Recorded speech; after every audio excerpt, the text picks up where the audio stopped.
so nerve-wracking when it counts down like that. So we are live. Okay. Hello, everyone. If anybody's on, we have 0 viewers right now. So what I'm going to do is I'm going to go to your page. I'm going to share it on your page. Okay. So that'll give us a minute. And share. I see us on the screen. How do I Do you see? How do I see like all this stuff if people are on? I don't think, unless you have a phone to see the comments separately, you won't see them. I can actually pull them up to the top of the screen if you need me to. And we have a viewer. It's Elizabeth. What up, girl? I'm just sharing this onto Elly's timeline. So just hold, please. Elly Michelle, post. What's going on, Elizabeth? Oh, we got 3 people on now. Okay. So this is now shared on yours. And So- let's get, oh, go ahead. So I can see the if I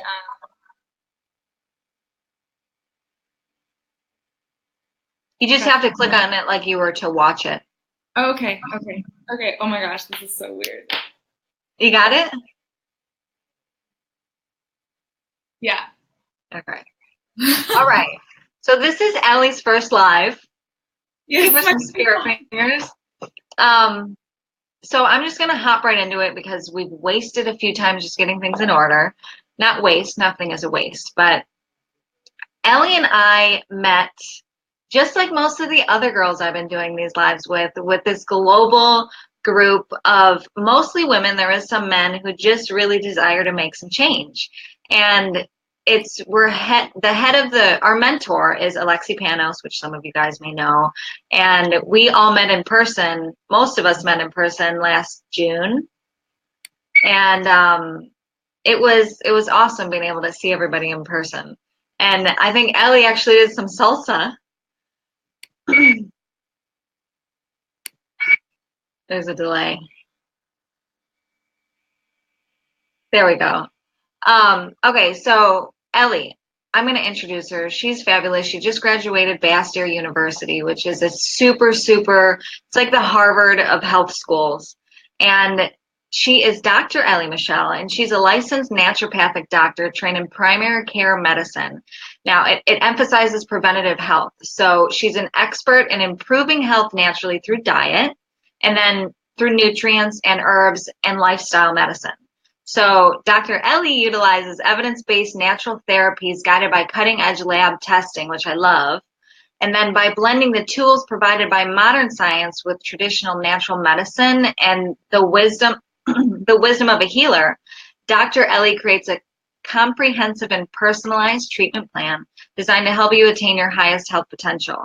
So her goal is for you to master your health from the inside out, which is so important, so that you can look as amazing on the outside as you feel on the inside. And that, so really you can dive fully into your passions and life purpose. Yes. Thank you. Thank you for having me. So let's see. Curtis always got me, Curtis. Adam always got me, babe. And Brad, what's going on? So I just want to say a couple things about who we are and what we're doing. My name's Shauna, if any of you guys don't know me.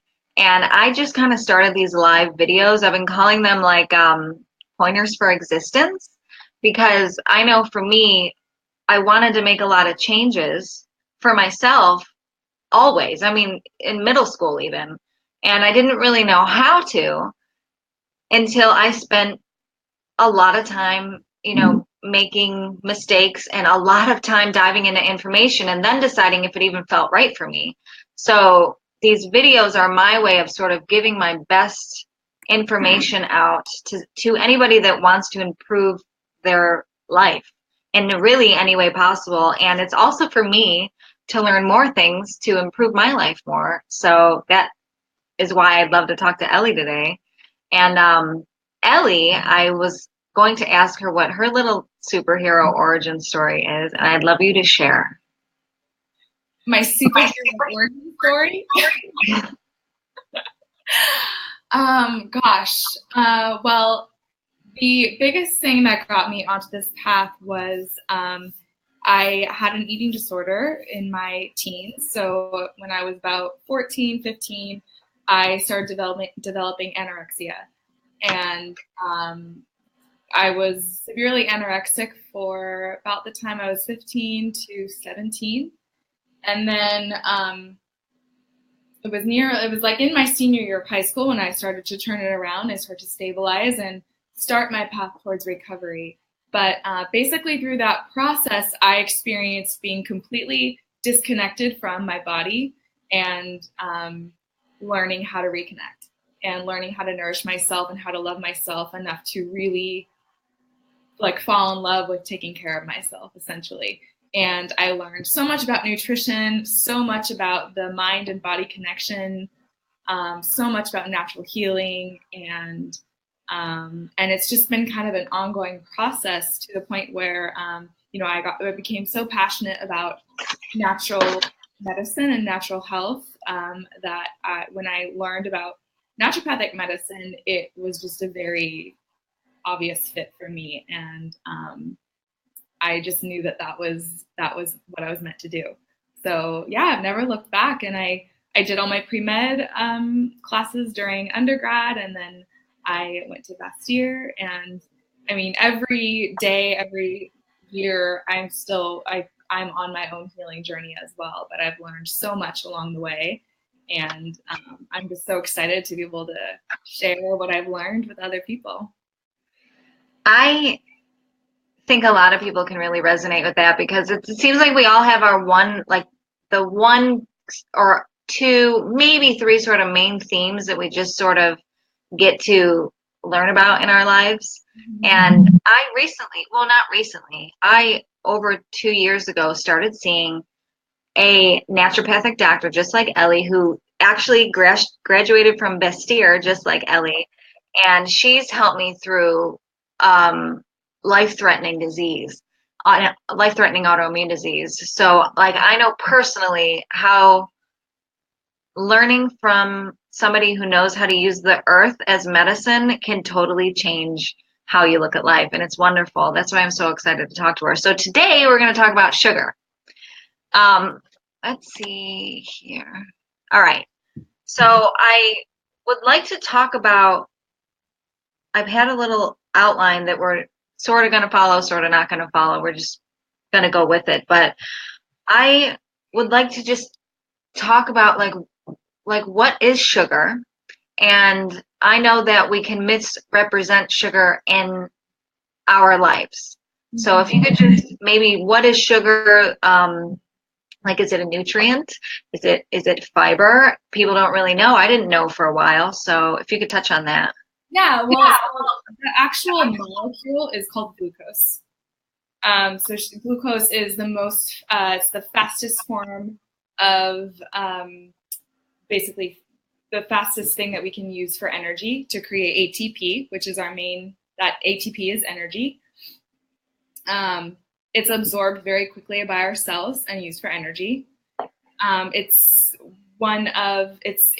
falls into the category of a carbohydrate. So we have 3 essential macronutrients: carbohydrates, proteins, and fats. So the glucose molecule, pretty much any carbohydrate food that you eat, eventually becomes glucose and used for energy. And when consumed in excess, it becomes stored as fat. I think that the biggest thing to take away from that, and it goes a lot more deep than that, but that is just like so important to realize that sugar, we think of like white table sugar, processed, bleached sugar from a sugar cane. Well, yeah.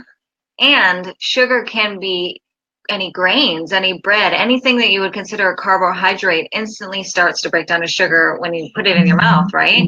And I know a lot of people who would really want to get off of sugar that maybe cut out refined sugar in their home, but nothing's really changing. And it's because of all these other carbohydrates. Do you see that too? Yeah, well, so we need sugar. It is, like I said, we need glucose, but any kind of carbohydrate that we eat is eventually converted into glucose. So it's really the refined sugars and the processed sugars that can cause a lot more problems, or any carbohydrates consumed in excess. And what would you consider excess? Because I know in America, we may have different thoughts on that. Yeah, I mean, it depends a lot on the person, their activity level, their body composition, um, their genetics, lifestyle. So we say genetics loads the gun, and environment, lifestyle pulls the trigger. So all of these things, there's no one thing that determines how much carbohydrates or sugar one should eat. But I'm always more of I always push whole foods and carbohydrates that are low in the glycemic index, which basically means that they cause a slower rise in blood sugar levels when you eat them. So it's one thing if you're eating like a sweet potato, which is a carbohydrate, but that gets broken down into glucose eventually, as opposed to like a bagel. Right. Or like a fruit smoothie that's full of, that's like all fruit, or like a Jamba Juice or something like that. Yeah, that's actually something I wanted to touch on. And Elly and I actually talked about this right before we got on live, but I did this and I see a lot of people doing it where they're like, yeah, I'm really cutting back the sweets. So then sugar can be very addictive. So then they try to find ways to get that sweet tooth by drinking juices or making smoothies, which is awesome. And when they realize that they're putting 5 servings of fruit in one smoothie, then they just get to make another change. But like, I didn't know that for a while, and I didn't notice much change in my body. I noticed a little more energy, I think because I was eating really nutrient dense foods as opposed to like zebra cakes. But as far as like other changes, I wasn't really noticing. And I'm curious if you think, because a lot of the people that I listen to and follow, like I don't know if you know who Dr. Rhonda Patrick is. Yeah, of course. Or Dave Asprey, they speak about having 25 grams of sugar a day. That's a good, like, and people differ, things differ depending on your activity level, but if you agree with that, 5 servings of fruit in a smoothie could easily be 80 grams of calories in one meal. Oh yeah, absolutely. If you put 5 servings of fruit, you've already far surpassed your sugar quota for the day, for sure. So it's funny because everyone says eat your fruits and vegetables, and nobody has a hard time getting their fruits in, but it's so much harder to get your vegetables in, and it should be focus on eating vegetables, and fruits are more of like a treat, or I consider them a source, like an overall source of carbohydrate. But then you need to take into account that you're getting more actual sugar from fructose, because fructose is fruit sugar, than you are if you're eating like a starchy vegetable, which actually is higher in carbohydrates but lower in actual sugars, or actual glucose, or fructose, if that makes sense. Got it. It's not as dense of a form of glucose? So it's considered a low GI, a low glycemic index food. So it causes a slower rise and fall in blood sugar, as opposed to fruit sugar, which causes a rapid rise and fall. Right. If I'm eating fruits in the day, I take that into consideration in the context of like all the carbohydrates that I've eaten that day. Like it's considered a treat. Like fruit is still higher in sugar. The healthy thing about fruit is that it's also high in antioxidants, vitamins, and minerals. So it's not just like an empty carb. Like, if you're eating like a bagel or white rice or white pasta or something, you're literally just getting the starch, which is going to yeah, exactly. But you're not getting any like actual nutrients from it. And so when you're eating fruits, like it's good because like, oranges have a lot of vitamin C, they've got quercetin, you eat blueberries. They're actually blueberries are one of my favorite fruits because they're relatively low in sugar, in fructose, and but very high in antioxidants. So fruits are considered healthy for that reason. You just need to, it's everything in moderation. So if you're going to be having 5 pieces of fruit in a day, but you're not having no vegetables, you're still having a high sugar intake, and you're not getting enough of the nutrients from vegetables that we really, really need, and that most people aren't getting enough of. So, yeah, it's amazing to me what I wasn't taught in school, and what my medical doctors weren't taught in school, and just finding out the information, is really eye-opening. I want to say hi to Jonathan. He said, hey. And wait, he asked a question here. He said, what is your thoughts on honey for sweetening? So honey is still considered a source of sugar. I wouldn't say I really prefer it to regular sugar because it's all the same to me. Like anything that is used as a source of sweet is going to have sugar. So if you're looking for an alternative that's not going to raise your blood sugar levels, I would say stevia is probably the best because it doesn't affect our blood sugar levels, but you're still kind of tricking your taste buds. So yeah, my honest answer is I don't think honey is better. It's fine. There are some health benefits to like local raw honey. It can help with stabilizing histamine for people that are prone to allergies because you're getting exposure to like the pollens and the flowers and stuff. And so that can actually help some people with allergies, and it's used for sore throats a lot because it can coat the throat. So there are some medicinal properties to it. But in terms of using it as a sweetener, I can't say that it's better or worse. It's still going to affect your blood sugar level in the same way that sugar would. Yeah, sugar is sugar is sugar. Exactly. I know with me, Jonathan, I don't know if you go by John or not, until really recently, and still it happens, I really dealt with sugar addiction, really making drastic changes to my choice in food. And honey to me was a saving grace in the stair step down. And I can't say that I don't ever use it, but the amount of honey I consume in a week was probably the amount of honey I was consuming in a day when I was taking those steps to get off of sugar. So I think something really important to for anybody who wants to make a change is sometimes it's the path of least resistance to stair step your way down. So if you love sweets and you love cakes and you love what do you sweeten with sugar in your oatmeal or whatever you're using it for, maybe you can try honey. It does taste different, and stevia does taste different than that. So it might be a good stair step, but maybe not something long term. Do you agree with that? Yeah, I agree with that. I mean, I think that, so we've already kind of touched on this, but sugar and sweetness in the diet is definitely addictive to humans. Yeah. The effect that it has on our brain, it affects our hormones and our neurotransmitters in a way that makes us want more and more and more. And then we build up a tolerance. So it's very similar to drug and alcohol addiction because, the more you have, then the more you actually need to get the same effect. And yes.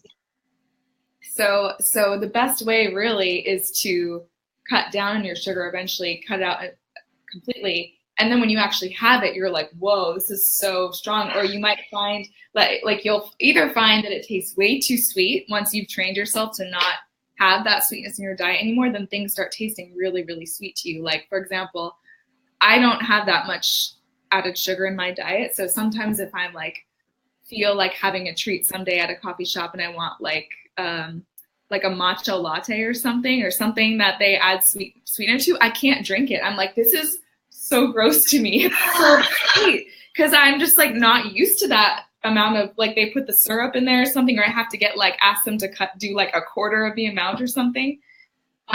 Either that, or another thing that you might find is that you'll start craving it again immediately, or a few hours later once you have that treat.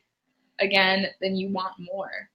So, which is just like an alcoholic. You can't just, drink on the weekends once you've gone years and years of drinking every night.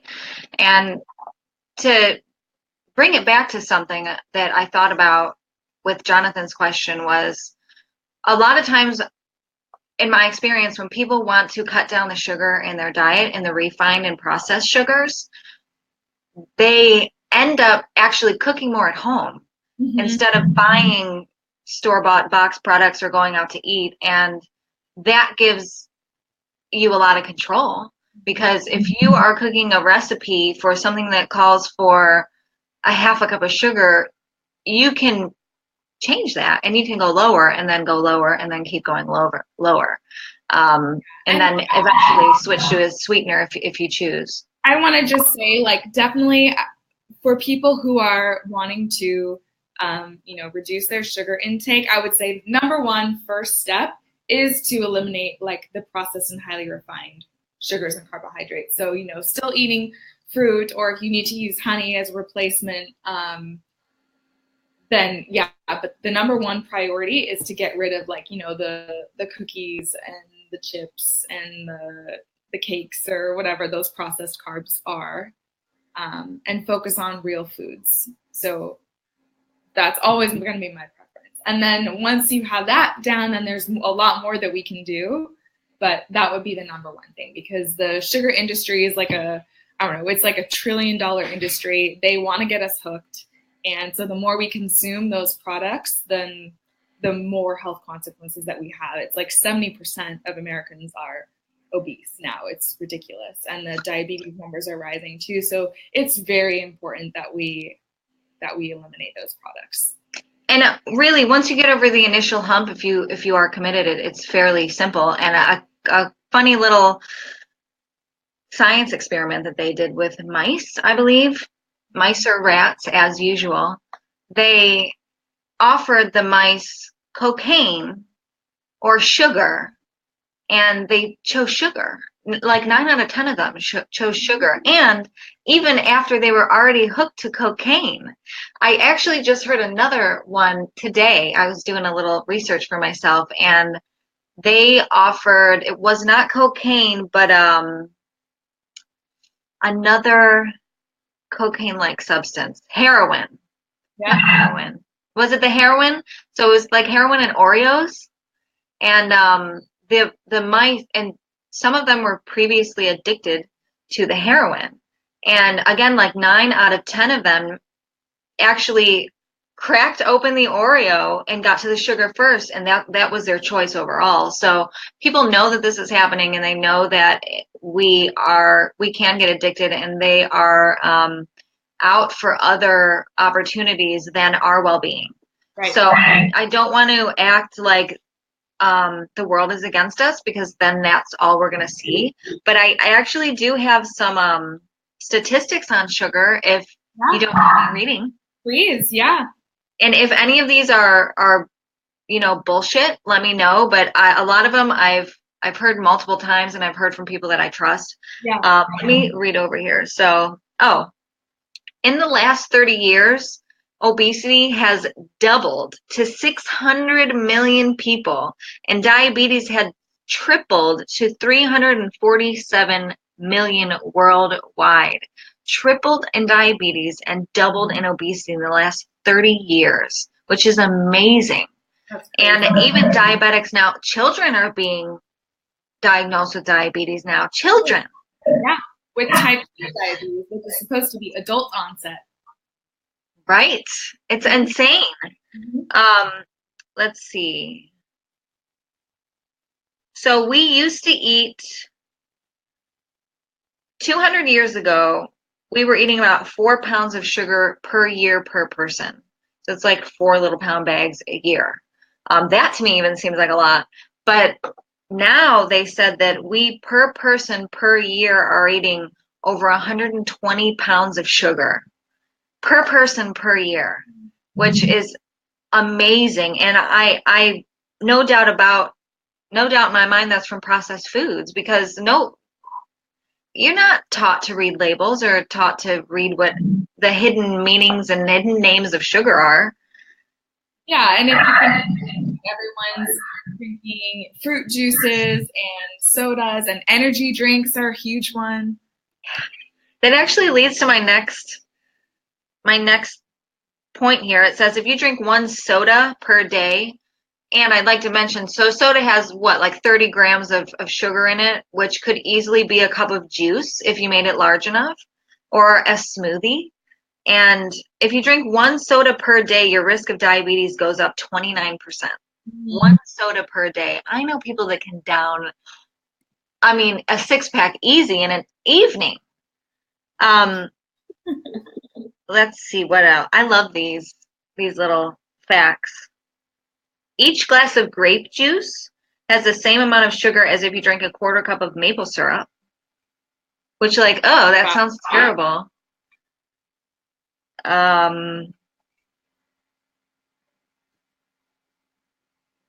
So this sugar change in human history of how much we consume and how we actually are changing physiologically is the most drastic change in human history. And I'd like to mention people that are out for other opportunities than our well-being actually made fat the enemy just a few years ago. And by making fat the enemy, if you look on all these low-fat foods that are now out there, well, fat tastes good. And if they take the fat out, what do they put in? It's sugar. So it tastes better. Right. Do you have any other little, like, knowledge bombs about sugar that stick out in your brain? Yeah, well, I mean, you've already kind of said this, but they've done a lot of studies, like in neuroscience departments in like at Harvard and UC Berkeley, some of the Ivy League schools where they're the centers of a lot of the research that's happening, and they found that the same parts of our brain are active. The sugar activates the same parts of the brain as people who are cocaine users, which we've already kind of said.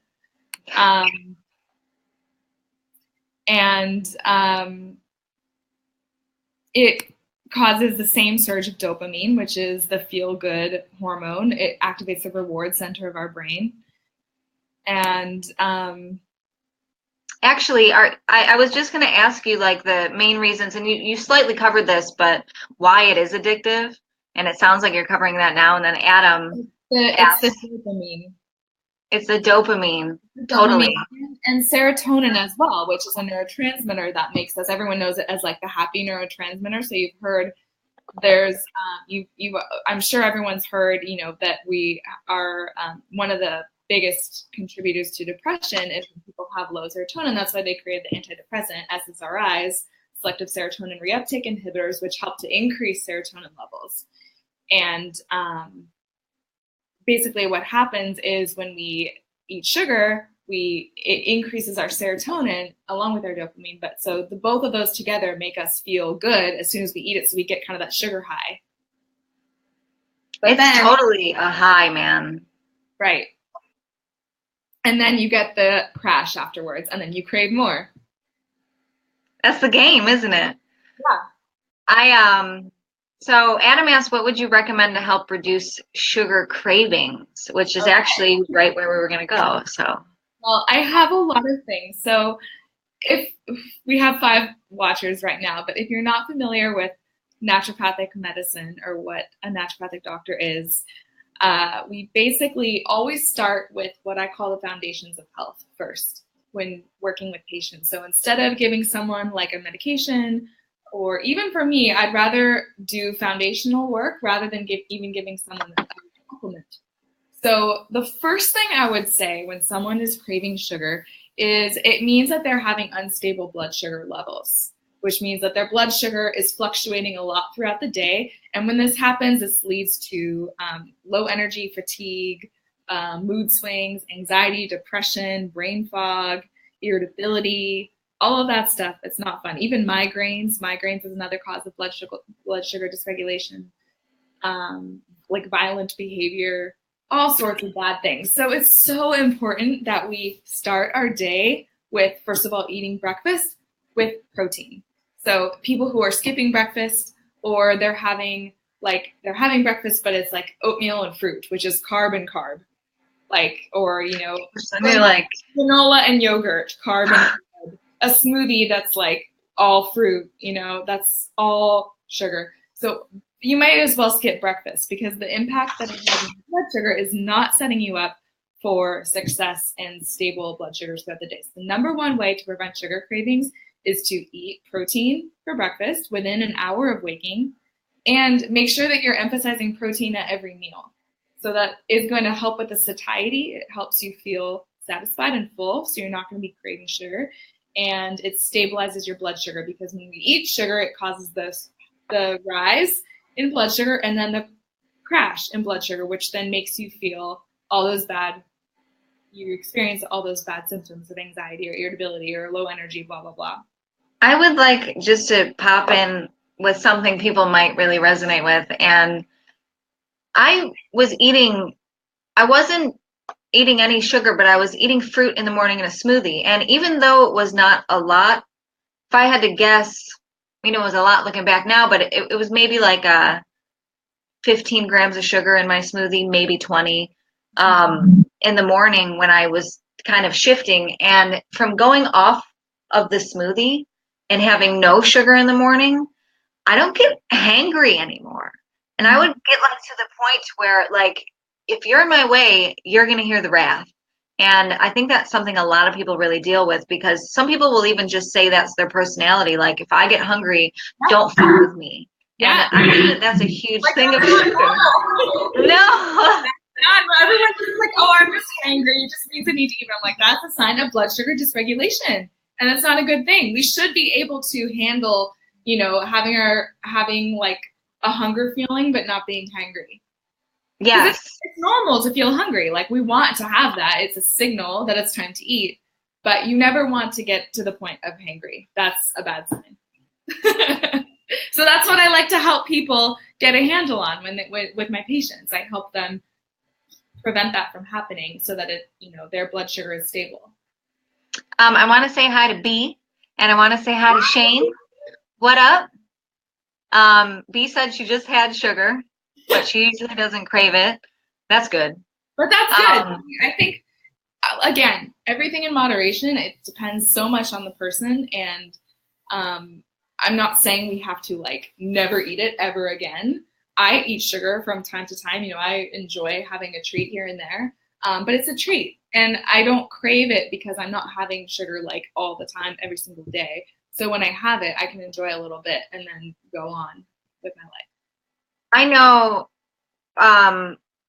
with somebody like myself, and maybe you have a different take on this, I tested positive for this thing called SIBO, which so many people have, and it's overgrowth of this certain type of bacteria in your small intestine. So you can get bloated and have all of these unfun symptoms. And like for me, if I were to eat sugar, I would notice instantly the effects that it had on my gut. So most people, though, can have it every once in a while. And if you are trying to heal something in the body that you do get symptoms with, just know that your body is there to heal. And that doesn't mean you're never going to be able to have it again, just maybe not right now for a while. Exactly. So SIBO is definitely something that we're seeing more and more in the medical world. It stands for small intestinal bacterial overgrowth. And it's basically overgrowth of any kind of bacteria in the small intestine. Most of our microbiome, our bacteria, is supposed to be in the large intestine, because that's where they live. And once things start to get out of balance for a number of reasons, which we could do a whole separate talk on SIBO, but the bacteria start to migrate into the small intestine, which isn't where they should be. And that can trigger a lot of symptoms, as you said, which gas and bloating, constipation, that's a huge one. Sugar cravings is a huge one. So that leads me into another number one cause for sugar cravings actually is our microbiome. So I love the microbiome, man. It gets me so excited. It controls everything, our brains, our bodies, our environment, like our emotions. It's so, you can get so, we're going to have to talk about that one time. well, yeah, for sure. And it's huge in the scientific literature right now. There's so much studies being done on the balance of the ratios of bacteria. And it's actually, there's a lot of evidence right now that the composition of bacteria that we have in our bodies influences the foods that we crave. So the people who are eating a like high sugar, high refined carbohydrate, high animal fat diet, they are more likely to have a certain microbial ratio that makes them crave more of that. And the main theory behind that is that sort of food is actually feeding growth of bacteria that then it's like a vicious cycle. Then the more of that specific type of bacteria they have, the more that bacteria is going to release neuropeptides that affect their neurotransmitters and their brain chemistry, so they have more cravings for those foods. And then there's the other camp where they're eating, more fiber, more plant-based foods, lower fat or lower animal fat, and they're leaner. I should have said the first group, they're more likely to be obese, and then the other group, they have a different type of the majority of their microbiome is a different species, which makes them crave more of like the vegetables and that sort of thing. So it's really fascinating. It's fascinating, and the silver lining there is like our gut microbiome changes rather quickly. So it's something you can change by, simply killing off that bad bacteria and adding back in the good one when you do start adding more foods in. We have another question from Adam. Can you see this here? It says, so if sugar and fruit should be consumed as a treat, how should we look at complex carbohydrates? Okay, so that's a great question. Thank you for asking that. I think I'm understanding your question right. So complex carbohydrates, this is going to be your carbohydrates that will have a slower effect on your blood sugar. They'll cause a slower rise and fall. So it's it's not going to impact it. You're not going to have that peak and then crash like you would with like a simple carbohydrate, which is such as fruit and simple sugars. So overall, complex carbohydrates are healthy foods. So this is like your sweet potatoes, starchy vegetables like beets and carrots and squashes, yams, whole, brown rice, quinoa, that sort of thing. And they're part of a very healthy diet. But it really depends on the person, because some people tolerate more carbohydrates and they're fine, and some people do a lot better with less carbohydrates. So this is something that I talk about a lot with patients, and we get a feel based on their medical history, based on lab testing that we do, based on their family history. I can tell a lot whether this person's going to be better off on a lower carbohydrate diet or actually do better with more carbohydrates in their diet. It has a lot to do with their physical activity as well. So yeah, I hope that kind of helps, but I don't know anything about you, Adam. So I don't know. I can't tell you like how much carbohydrate you should have in your diet. But generally, as a general rule, if you're very athletic, you would do better with more carbs. If you tend to have a leaner body composition, you're also often better with more carbs. People that have higher, Adam is active and lean, so okay. So good to know. It's kind of a general rule. So as long as you're choosing, healthy sources of carbohydrates that are also nutrient dense, that's another really important thing. It's not just like a carb that's a carb but no nutrients in it. As opposed to, that's why my favorite sources of carbohydrates are the starchy vegetables, because there's a lot of antioxidants, vitamins, and minerals. And so you're getting a lot of that, as well as the energy that you get from carbohydrates. And sweet potatoes are life, man. Yes, I don't eat them right now because I'm on the SIBO protocol, but I'm working them in soon. I'm at the point where I can start to add foods back in, and like, wow, I can't wait. Yeah. And I want to touch on what you said earlier too, going back to when you're really trying to heal something, it is very important to actually completely, like what you're doing, and eliminate it. It doesn't have to be forever, and sometimes you have to just keep yourself that when you're having a hard time with it, because it can be really hard. You can feel really crappy when you're used to having more carbohydrates in your diet. But sometimes it's very essential. I mean, often it's very essential to do whenever you're trying to heal any kind of GI imbalance, or SIBO, or Candida overgrowth is another huge one, because Candida also makes us crave sugar, and the only reason it gets there is when there's excess carbohydrates and sugars in the diet. So, I mean, it's not the only reason, but it's a big contributing factor. I appreciate that, and it can be really challenging, and I also feel better than I have. So, life is just challenging. You just decide where it's going to be challenging. And she said she was just talking about how she craves vegetables this past year. She put, like, how much can I carry on the trip home? I literally get excited about vegetables I would have even looked at in a grocery store 3 years ago. I do too. And Elly is also on. Hi. One of my faves. Oh, cool. Getting off of the sweets, and there was a lot of sugars, even like some complex carbohydrate sugars, fruits, and that I cut a lot of it out. And I was just talking to my cousin about how even bitter greens have a sweetness to them that took me a while to get to. And Adam actually talked about this for a long time, and I'm like, you are crazy. There's no way kale is sweet. There's no way. And I can taste the sweetness, and I enjoy the bitterness because my mouth isn't just palated for sweetness. Something interesting, and it wasn't related that I heard, but for people who use the excuse of, well, I just don't like vegetables. I have a sweet tooth. That's just who I am. And they're sort of giving themselves a personality. If you just imagine for a moment that there's a place that has a cornucopia of different foods and different types that you can get at any time.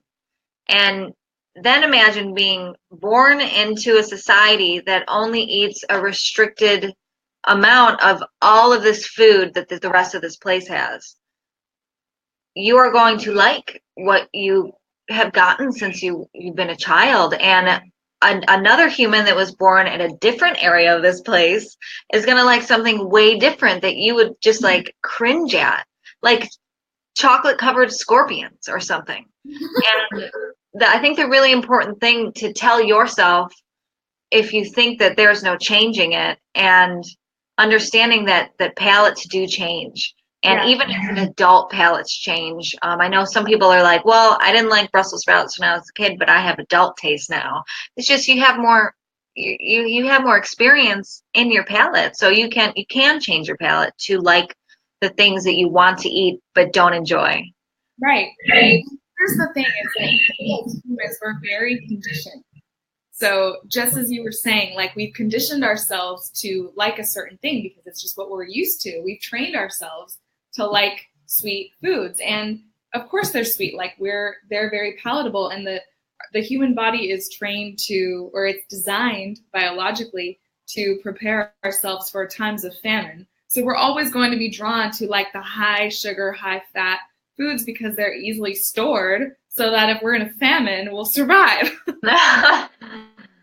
So that's what we'll easily gravitate towards, but it's a matter of retraining your body and your taste buds. And so once we decrease the sugar and we increase the vegetables, then we start craving that more and more.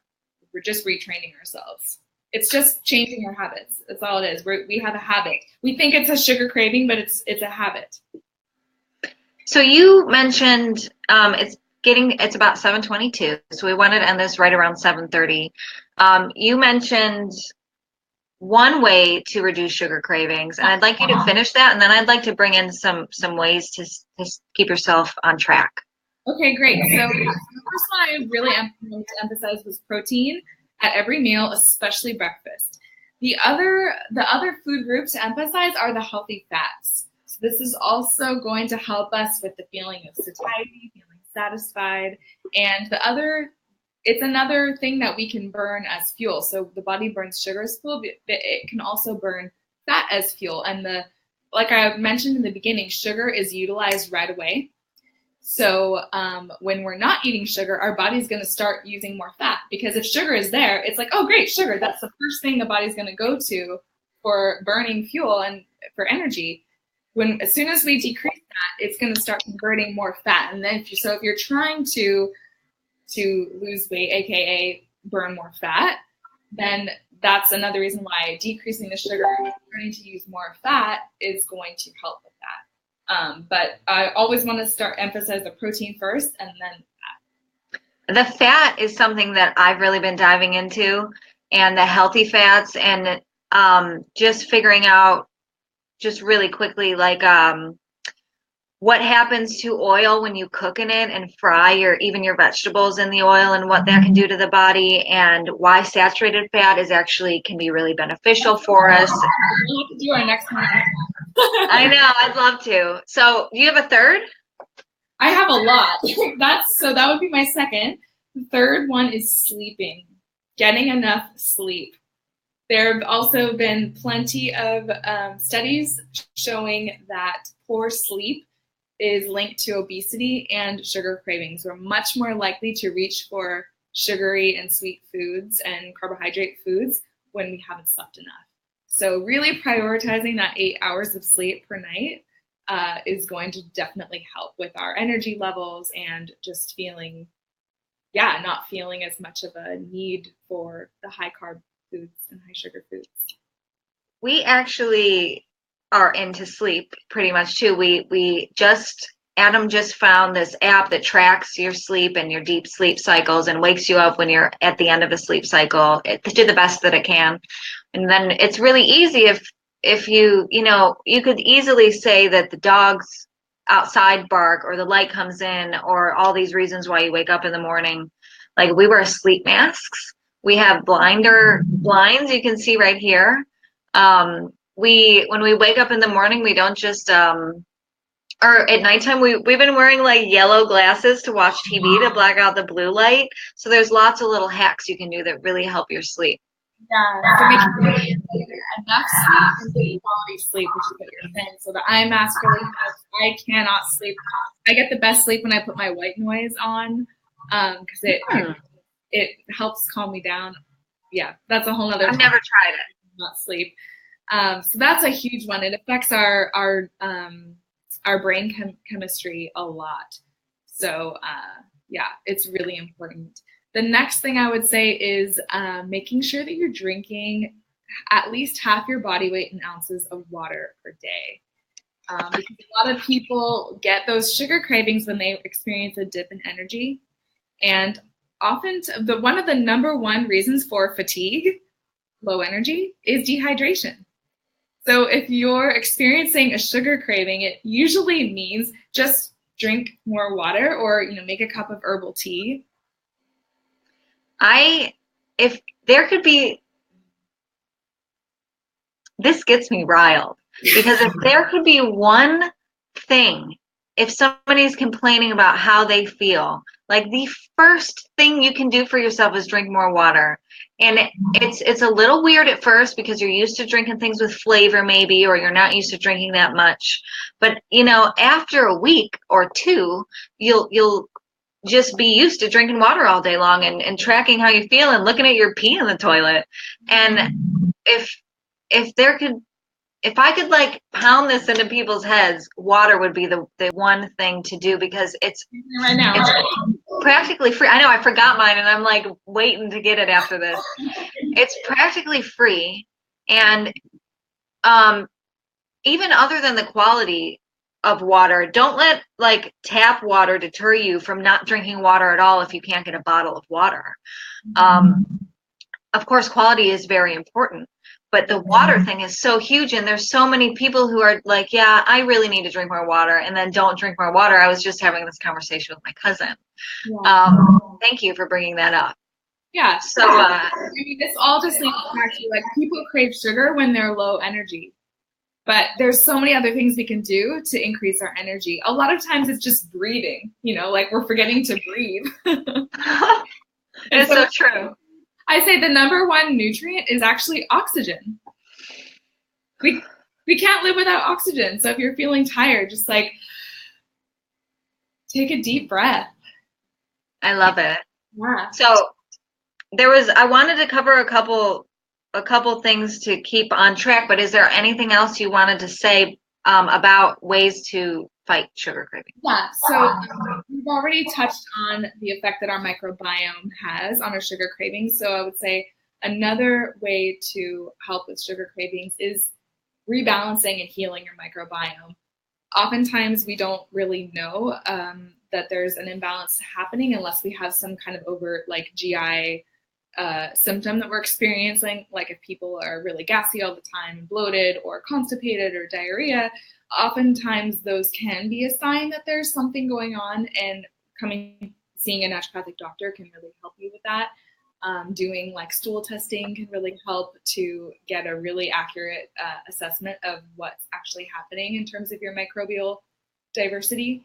But the best way to really help feed a healthy, balanced microbiome that's full of the beneficial bacteria that are essential for our health and immune system, digestion, is by eating a wide variety of vegetables, plant fiber. So the more really good, healthy fiber from plants that you're getting, the more you're going to be feeding a healthy microbiome, and that's going to help contribute to lowering your sugar cravings. 100%. Yeah. And there's so many vegetables out there too. I've been realizing being on this journey, like there's so many vegetables I didn't even know about that are good and like fun to try and buy them and see what they taste like and see how you can use them. Yeah. So, and then the fiber as well is really important, again, for helping with the feeling of fullness and satiety. So the fibers that we get from soluble and non-soluble fibers that we get from vegetables, and good resistant starches is another word for the fiber that we need to help feed our bacteria. That sugar doesn't give us. Right.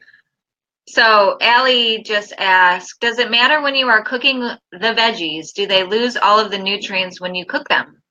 Great question. So I am a fan of like lightly steaming vegetables, because sometimes the raw vegetables, they're hard to digest, and they're just very hard in the digestive system. So I like with cruciferous vegetables like cauliflower and broccoli and cabbage, that sort of thing, I always lightly steam them. So you're not really losing, as long as you're not, just lightly steam. If you steam them so much that they're losing a lot of their color, and you notice like the water is totally green, then all the nutrients have gone into the water, and you might as well just drink the water. But no, as long as you're not overcooking them, it's okay. I love like barely cooked vegetables. Another little hack that we just found is if you have a pressure cooker, like an Instant Pot, mm-hmm. If you put we've been doing Brussels sprouts, cabbage, we tried like some asparagus, broccoli. If you put it in the Instant Pot on low pressure for 0 minutes, which means it's just going to get up to low pressure and then release, and you can release the pressure and open it. It cooks them perfectly, and you can just set it and walk away, and it's perfect every time as long as you take the cap off when it's done. Yeah. So if you have an Instant Pot or some kind of pressure cooker, it really, really works well. And watch out for the oils if you are to saute them, because the oils can also go bad. So if you want to try to just saute with a small amount of water, that really works well for me. Yeah, that's always flavor a little bit of olive oil after you've steamed them. That's my favorite thing to do. Flavor it after you cook, and just cook it in a little bit of water so that it doesn't stick to the pan. Or if you want to use oil, using the plants that have the oils with a high smoke point. So that's going to be avocado oil or coconut oil or butter or ghee. So it's 7:32. We're probably going to come to a close. I wrote down some things I titled it motivation. I don't know if that's true or not, but I just try to think of 3 good takeaways other than facts and things about sugar that can help with this if this is something that you want to take on for yourself. And let's see here. So I wrote them out of order. So in order. Okay, so number 1, if you have something that you want to accomplish, like say that you want to get off of sugar, get off of refined sugar, just saying that you want to eat less sugar isn't going to help you out much, because then what does that look like? Will you be just eating more fruits instead, or it's not a very defined type of target.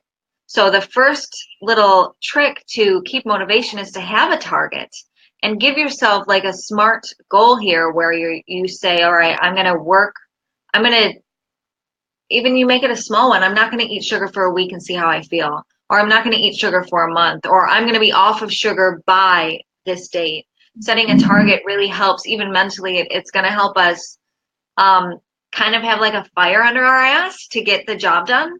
Mm-hmm. And if it's something that helps you and you want to do it and it helps you stay motivated, tell somebody about it, because I know for a while I could not keep myself motivated. For life or death, I was going to eat the oatmeal cookie if it was in my pocket. Now I'm in a different place, but before I really could use that accountability.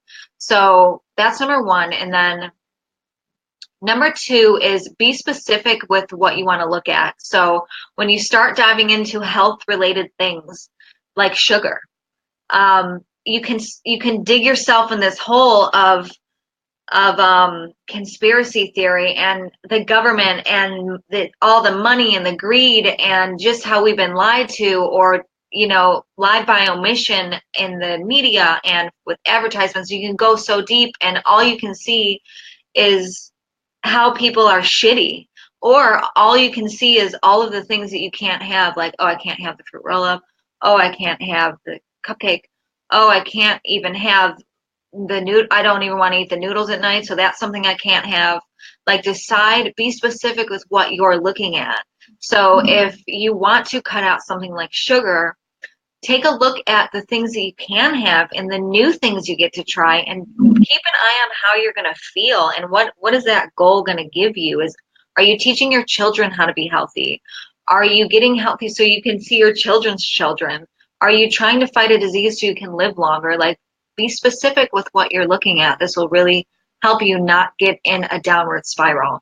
And the third thing to wrap it up is please do not beat yourself up when you fail, because I am 99.9% sure that you will at some point fail in some way at whatever you're trying to do, especially if it's around sugar. And I did a video about this recently, about the 3 stages of learning, and that is just part of the process, is that you'll decide you want to make a change and not make the change. And then the next step is you're doing something, well, you shouldn't. So you'll be eating the Oreos being like, I shouldn't be eating these right now. And that's okay. You're not a bad person. That's just part of the process. And then if you keep trying, eventually you're going to choose something other than the Oreos. So be really gentle with yourself and know that failing is okay. Was there anything else you wanted to add? I just what you said, but I don't failure. Like, I don't No. It's a normal part of the process along the way to success. So whenever you set a goal, like, nobody's perfect. You're going to have slip-ups, but I wouldn't say it's a failure. It's just, it's the 1 step back, 2 steps forward, 1 step back. It's a process. And yeah, be gentle with yourself in the process. You get clear on a goal and you're going to be working towards it. And there are going to be some really great days and there's going to be some not as great days. And that's just health. That's just normal. It's just how it goes. Perfect. And I think the thing that wraps it all around is the biggest advocate for change is awareness on whatever you want to change. So if this is something that is calling to you, it's calling to you for a reason, and you get to look into why it's going to serve your body. So thank you for everybody who joined us. 4 little eyeballs on here, and I had so much fun, Elly. I know. I'm gonna end it, and we're still like gonna be on. So just hang tight for me, will you? Okay. Thank you, everybody else. Have a wonderful, wonderful, wonderful night or day where you are. More questions, so we'll know what to do next time, or what to cover next time. Say that again. It cut out. If people watch this again and they have more questions, feel free to post them, and then we'll know what to touch on next time. That's awesome. Yeah, thank you to all the rewatchers. Yeah. So you guys have a great day. Bye.